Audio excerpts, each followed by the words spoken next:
হযরতে আনাস রাদিয়াল্লাহু আনহু নবীজি বরাবর খেদমতের জন্য আগমন করলেন। নবীজি আমার কাবার চত্বরে বসে আছেন। একবার তিনি কাঁদেন, কিছুক্ষণ পর আবার তিনি মুস্কি মুস্কি হাসি দেয় পড়েন সুবহানাল্লাহ। হযরতে আনাস তাআজ্জাব, আশ্চর্যিত হলেন। তিনি চিন্তা করলেন, আহারে নবী কেন কাঁদে আবার হাস। কিছুক্ষণ সময় চলে গেল। হযরতে আনাস এবার নবীজির কাছাকাছি গেলেন। কাছাকাছি গিয়ে আরজ করলেন, ইয়া রাসূলুল্লাহ, আমি একটা কারণ জানতে চাই। কেবল দেখলাম আপনি হাসেন, আবার দেখলাম কাঁদেন। আমি কান্নার কারণ জানতে চাই, হাসির কারণটাও জানতে চাই। নবীজি আমার বললেন, ও আনাস, ইজলিস, বসে যাও। আল্লাহু আকবার। আমার বন্ধুগণ, নবীজি কেমন করে সাহাবীদের মাঝে তার মনের কথাগুলো ব্যক্ত করতেন। সর্বপ্রথম কাছে টেনে নিতেন, সাহাবীদের অভয় দিতেন। এমন একটা মিসাল, হযরতে নবীজি সাল্লাল্লাহু আলাইহি ওয়াসাল্লাম একদিন খাবার খাচ্ছেন। নবীজির পাশ দিয়ে হযরতে বেলাল হেঁটে যায়। নবীজি বললেন, ইয়া বেলাল, ও বেলাল, ইজলিস ইতআব, আমার পাশে বসে আমার সঙ্গে খাবার খাও। আল্লাহু আকবার। নবীজি আমার খাবার খাচ্ছেন, হযরতে বেলাল হেঁটে যায়। নবীজি বললেন, বেলাল, আমার পাশে বসো, আমার পাত্র থেকে খাবার খাও। হযরতে বেলাল বসেন নাই। নবীজির চেহারার দিকে ফেল ফেল করে তাকিয়ে আছেন, চোখ দিয়ে দর দর করে পানি পড়ে। নবীজিকে ডেকে বলেন, ইয়া রাসূলুল্লাহ, আমি বেলাল হলাম গোলাম, আমার বাবাও ছিল গোলাম। ওগো নবী, আপনি হলেন মদিনার প্রেসিডেন্ট, আপনার পাত্রে খাবার খাবো কলিজায় সাহস নাই। আল্লাহু আকবার। আপনি হলেন মদিনা রাষ্ট্রের প্রেসিডেন্ট, আমি হলাম বেলাল, আমি কেনা গোলাম, আমার বাবা 14 বংশ সবাই কেনা গোলাম। আপনার পাত্রে খাবার খাবে সাহস আমার কলিজায় নাই। নবীজি বললেন, বেলাল, আমি নবীজি তো এই কারণে আসি নাই, আমি রসুলের আগমন সম্পর্কে তুমি জানো না। আমি রসুল দুনিয়াতে আসলাম, ওয়ামা আরসালনাকা ইল্লা রাহমাতাল লিল আলামিন। আমার আল্লাহ ডেকে ডেকে বলেন, ও গোলাম নবীজি, তোমাকে আমি এই কারণে গোটা আলমবাসীর জন্য পাঠালাম। তোমাকে আমি গোটা আলমবাসীর জন্য দয়া করে রহমত করে কেবলমাত্র পাঠালাম। সুবহানাল্লাহ। নবীজি বললেন, বেলাল, এই কারণে আমি আসি নাই, আমি তোমাদের মাঝে আমাদের মাঝে বিভেদ করব না, বরং রাজা প্রজার মধ্যে কোনো বিভেদ থাকবে না, ধনী দরিদ্রের মধ্যে কোনো পার্থক্য নাই, সাদা কালোর মধ্যে কোনো বৈষম্য নয়। আল্লাহু আকবার। ও মুসলমান, নবীজি সবার মধ্যে বিভাজন দূর করার জন্য আসলেন। চিৎকার করে একবার বলেন সুবহানাল্লাহ। নবীজি বললেন, আনাস, আমার পাশে বসে যাও। আমি বললাম, কান্নার কারণ তোমার কাছে আগে বলতে চাই। আমার কেউ নাই, জন্মের আগে বাবা নাই, এরপরে আমার মায়ের ইন্তেকাল, আমার সবচাইতে কাছের প্রিয়তমা স্ত্রী খাদিজার ইন্তেকাল হয়ে গেল। আমার ছেলে সন্তানগুলো রফত হয়।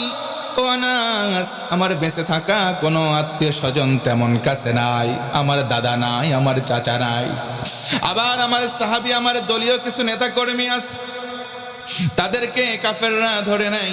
ওই রকম উত্তপ্ত বালির উপর পাথর চাপা দিয়ে বলা হয়, বেলাল, এই মুহূর্তে মুহাম্মাদের কালেমা ধর্ম ছেড়ে দিয়ে মুক্ত করে দেব। এই যে আমার নেতা কর্মীগুলোকে, সাহাবীগুলোকে গ্রেপ্তার করা হয়, আমার আত্মীয় স্বজন নাই, এই যে আমার কত রকম কষ্টের কাহিনীর সময় চোখ দিয়ে পানি ছাড়া আমার তো হাসি বেরোনোর কথা না। ও আনাস, শুনে নাও, কষ্টের কারণে আমি কান্না করি। হযরতে আনাস বললেন, কান্নার কারণ না হয় বুঝলাম, কিন্তু রাসূল আপনি কেন হাসলেন, হাসির কারণটাও জানতে চাই। সুবহানাল্লাহ। নবীজি আমার বললেন, ও আনাস, হাসির কারণটা জেনে নাও। আমি যখন মেরাজে গেলাম, মেরাজে যাওয়ার পর একটা বিশাল গম্বুজ দেখলাম। ওই গম্বুজের মধ্যে স্বচ্ছ পানি, মিঠা পানি দেখলাম। জিবরিলকে জিজ্ঞেস করলাম, এটা কি? জিবরিল আমিন আমার কাছে বিস্তারিত খুলে খুলে বললেন, এটাই হলো হাউসে কাউসার। এটার পানি মালিকানা আপনাকে দেওয়া হতে পারে, কিন্তু তখন কোনো সার্টিফিকেট আমাকে দেওয়া হয় নাই। এই যে কষ্টের মুহূর্তে ও আনাস, জিবরিল আমিন আমার কাছে এসে কানে কানে জানিয়ে দিল, ইন্না আ'তাইনাকাল কাউসার ফাসাল্লি লিরাব্বিকা ওয়ানহার ইন্না শানিআকা হুয়াল আবতার। জোরে আল্লাহু আকবার। হযরতে আনাস তখন মুস্কি মুস্কি হাসেন, ডেকে বলেন, ইয়া রাসূলুল্লাহ, কারণটা কি? কারণ হলো, নবী বললেন, আনাস, ওই যে হাউজে কাউসারের মালিকানা আল্লাহ আমারে দিয়ে দিয়েছেন। সুবহানাল্লাহ। হাউজে কাউসারের মালিকানা আমাকে দেওয়া হলো in the day of judgement, কিয়ামতের দিন, মুসিবতের সময় যখন আমি কাউসারের কাছে থাকব, আমার হাতে পেয়ালা দেওয়া হবে, আমার উম্মতগুলো আসবে, এক পেয়ালা করে তাদেরকে দেওয়া হবে, যারা তৃপ্ত হয়ে তৃষ্ণা নিবারণ করবে। কিয়ামতের সময় হিসাব নিকাশ আনতে জান্নাত যাওয়ার পূর্বক্ষণ পর্যন্ত তাদের কখনো আর পিপাসা লাগবে না। ও মুসলমান, দিল প্রাণ উজাড় করে একবার বলেন সুবহানাল্লাহ। সেই হাউজে কাউসারের পানি, ও মুসলমান বন্ধুগণ, একটু আওয়াজ করে বলেন তো, আমরা চাই কি চাই না? একটু জোরে বলেন, চাই কি চাই না? আমার নবীজি বললেন, ও আনাস, কিন্তু দুইটা আমল আমার আল্লাহ তাআলা আদেশ হিসেবে নির্বাহী আদেশ দিয়ে দিলেন। দুইটা আমল যারা করবে, ও মুসলমান বলেন, আমলের সংখ্যা কয়টা? এই দুইটা আমল যারা করবে, হাউজে কাউসারের পানি নবীজি নিজ দায়িত্বে তাদের কাছে তুলে দেবেন। তারা হাউজে কাউসারের থেকে পানি পান করবে, জান্নাতেও চলে যাবে। সুবহানাল্লাহ। আমার বন্ধুগণ, মনোযোগ বাড়ায় দেন। কেউ যদি কাউসারের পানি নিজে পেতে চায়, কিয়ামতের দিন যদি নবীর হাত থেকে হাউজে কাউসারের পানি চায়, আমল করতে হবে দুইটা। এক নম্বর আমল হলো নামাজ আদায় করতে হবে। নামাজ পড়তে হবে কার জন্য?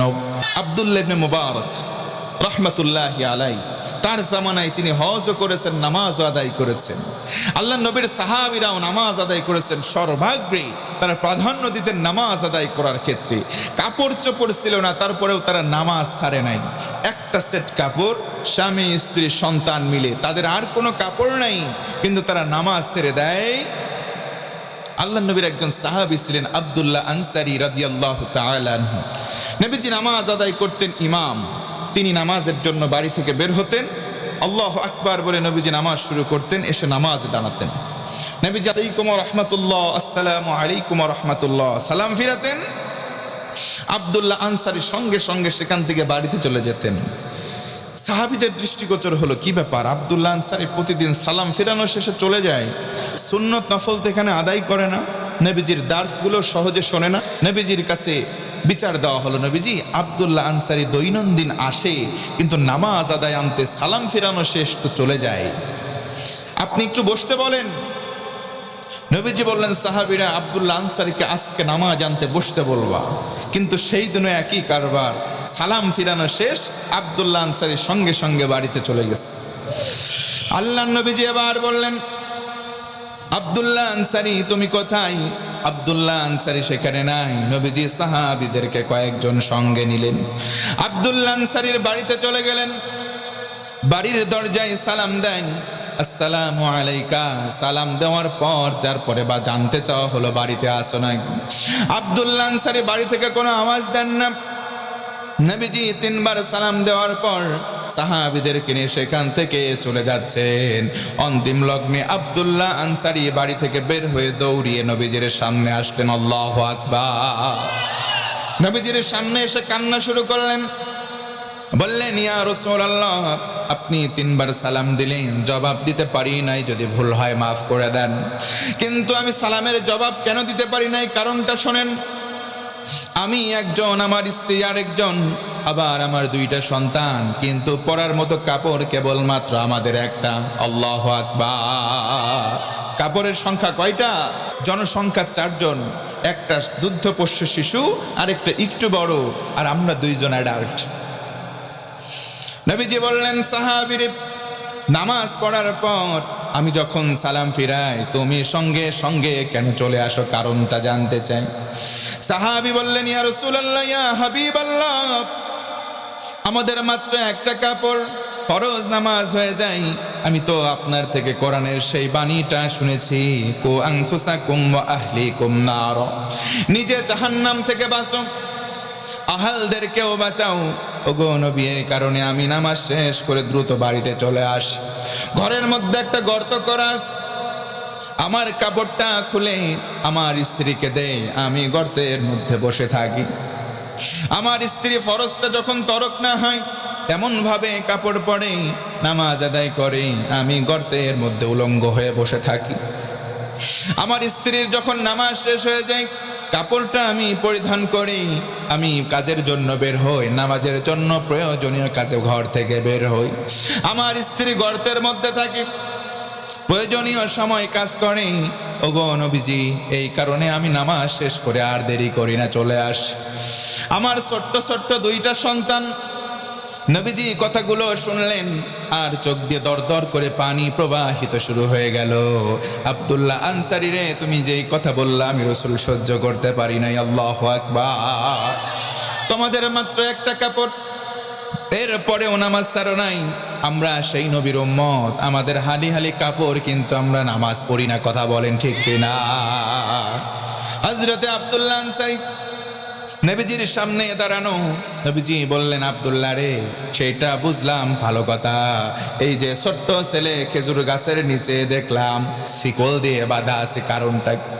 ডেকে বলে, ইয়া রাসূলুল্লাহ, ইয়া হাবিবাল্লাহ, সন্তানটা আমার, কিন্তু আমার পাশের জমি একটা ইহুদির গাছের একটা খেজুর আছে, খেজুরের গাছটা বাঁকা হয়ে ডালটা আমার বাড়ির সীমানায় চলে এসেছে। ওখান থেকে পাকা খেজুরগুলো আমার উঠানে পড়ে। আমার সন্তান তো জানে না, ছোট হওয়ার কারণে সেখান থেকে খেজুর নিয়ে খাওয়ার সম্ভাবনা আছে। আর আমি জানি অন্যের খেজুর না বলে খাওয়ার নাম চুরি করা, যে চুরি করাটা হারাম। ও মুসলমান, বলেন তো চুরি করা হালাল নাকি হারাম? রাস্তা দিয়ে অনেকে হেঁটে যায়, লোকের বাড়ির বড়ই গাছ দেখলেই ঝাঁকি দেয়, আছে না নাই? অনেক মানুষের আম গাছ, কাঁঠাল গাছ না বলে নিজের মতো করে খায়। ইসলামে প্রকাশ্য এটার নাম চুরি করে খাওয়া, যেটা সরাসরি হারাম। পড়েন নাউজুবিল্লাহ। আমার ছেলে খেজুরটা খেতে পারে, সে তো ছোট মানুষ, জানে না। এই কারণে আমি ভয় করলাম, হারাম দ্বারা কারো শরীর যদি গঠিত হয় সেটা জাহান্নামে যাবে। আমার সন্তান হারাম খেয়ে জাহান্নামে যাবে, আমি চাই না। এই জন্য কষ্ট করে শিকল দিয়ে বেঁধে রাখলাম, যাতে করে না খেতে পারে। আল্লাহু আকবার। সাহাবীর সন্তান খেজুর পড়বে অন্যের গাছের উঠানে, সেটা যাতে না খায় শিকল দিয়ে বেঁধে রেখেছে। আর আমাদের সন্তানগুলো মাঝে মধ্যে কান্না শুরু করে, অন্যের গাছের বড়ই আমরা নিজেরাই চুরি করে পেরে তাদেরকে দেই। কথা বলেন ঠিক কিনা? সাহাবীদের পদাঙ্ক আর আমাদের চলা একেবারে আকাশ জমিন পার্থক্য। তাদের পদাঙ্কের সঙ্গে আমাদের পদাঙ্কের মিল থাকা 100% জরুরি। কথা বলেন ঠিক কিনা? ও মুসলমান বন্ধুগণ আমার, নবীজিকে আদেশ দেওয়া হলো, যদি হাউজে কাউসারের পানি কেউ পান করতে চাও, দুইটা আমল করবা। 1 নম্বর হলো নামাজি হবা, 2 নম্বর কোরবানি করবা। কোরবানির ধরন হলো নিজের জীবন থেকে স্যাক্রিফাইস করতে হবে, নিজের জীবন থেকে ত্যাগ করতে হবে। নিজের নফসের মধ্যে শয়তান সবার কম বেশি, একটু আওয়াজ করে বলেন তো আছে না না?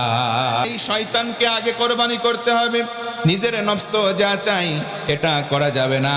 এটার নামই হলো ব্যক্তিগত জীবনের কোরবানি। আমরা করব তো ইনশাআল্লাহ। জোরে বলেন তো ইনশাআল্লাহ। ব্যক্তিগত জীবনে কোরবানি দিয়ে আমরা শুরু করব।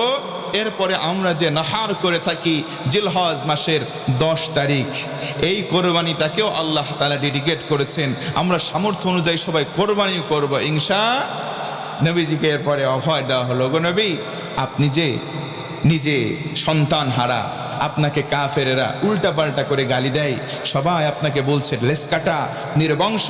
আপনি শুনে রাখেন হাবিব, আপনি নির্বংশ নয়, বরং আপনাকে যারা নির্বংশ বলেছে তাদেরই আমি লেস কেটে দিলাম, তারাই নির্বংশ। জোরে বলেন আল্লাহু আকবার। সূরা কাউসার, আল্লাহ বলেন ইন্না আ'তাইনাকাল কাউসার। রাসূল, আমি আপনাকে কাউসারের মালিকানা দিয়ে দিলাম, সত্ত্বাধিকারী দিয়ে দিলাম। এই কারণে কি করবেন? 2টা কাজ, ফাসাল্লি লিরাব্বিকা ওয়ানহার। আপনি নামাজ পড়বেন আর কোরবানি দেবেন। আর মনে রাখবেন, মন খারাপ করার দরকার নাই, কান্নাকাটির কোনো প্রয়োজন নাই। আপনাকে যারা লেস কাটা, নির্বংশ, উল্টা পাল্টা ভাষায় গালিগালাজ করেছে, দে আর কাট অফ, তারাই লেস কাটা, তারাই হচ্ছে নির্বংশ। আপনি নবীর নাম সারা জীবন থাকবে, আপনার পদাঙ্ক যারা অনুসরণ করবে তাদের নামও সারা জীবন থাকবে, তাদের নাম থাকবে না আপনার বিরুদ্ধাচরণ যারা করবে। কথা বলেন ঠিক কিনা? এজন্য নবীজি বিদায় হজের ভাষণে বলে গেলেন, তারাকতু ফীকুম আমরাইন লান তাদিল্লু মা তামাসসাকতুম বিহিমা কিতাবাল্লাহ ওয়া সুন্নাত রাসূল। নবীজি আমার বলেন, দুইটা জিনিস তোমাদের মাঝে রেখে গেলাম, যদি তোমরা আঁকড়ে ধরো কোনোদিন পথ হারা হবে না। এক হচ্ছে কোরআন, আর দুই হচ্ছে রসুলের সুন্নাহ। জোরে কোন সুবহানাল্লাহ। এই দুইটা জিনিস আমরা আঁকড়ে ধরবো ইনশাআল্লাহ। নবীজি বলেন, পৃথিবীতে তোমরা মানুষ গুনাহের পরিবেশের মধ্যে নিমগ্ন। একটা লোহার টুকরা, বাইহাকির হাদিসটা বলে শেষ করি। নবীজি বলেন, ইন্না হাদিহিল কুলুবা তাসদা কামা ইয়াসদাউল হাদিদ ইযা আসাবাহুল মা। কিলা ইয়া রাসূলুল্লাহ সাল্লাল্লাহু আলাইহি ওয়াসাল্লাম ওয়া মা জালাউহা? ক্বালা কাসরাতু যিকরিল মাউত ওয়া তিলাওয়াতিল কুরআন। নবীজি বলেন, আমার সাহাবীরা শোনো, একটা লোহার খণ্ড অনেক দিন পানির মধ্যে চুবিয়ে রাখলে সেটা জং ধরে যায়। তেমনিভাবে মানুষের অন্তরে গুনাহের মধ্যে ঘোরার কারণে জং ধরে যাচ্ছে। একজন সাহাবী বললেন, ইয়া রাসূলুল্লাহ ওয়া মা জালাউহা, হাউ টু রিমুভ? আমরা আমাদের জংগুলো কেমন করে দূর করব? লোহার জং সিরিজ কাগজ দিয়ে ডলা দিলে দূর হয়, আমাদের অন্তরের জং কি দিয়ে আমরা দূর করব? নবীজি বললেন, খুব সহজে দুইটা আমল আছে, করো।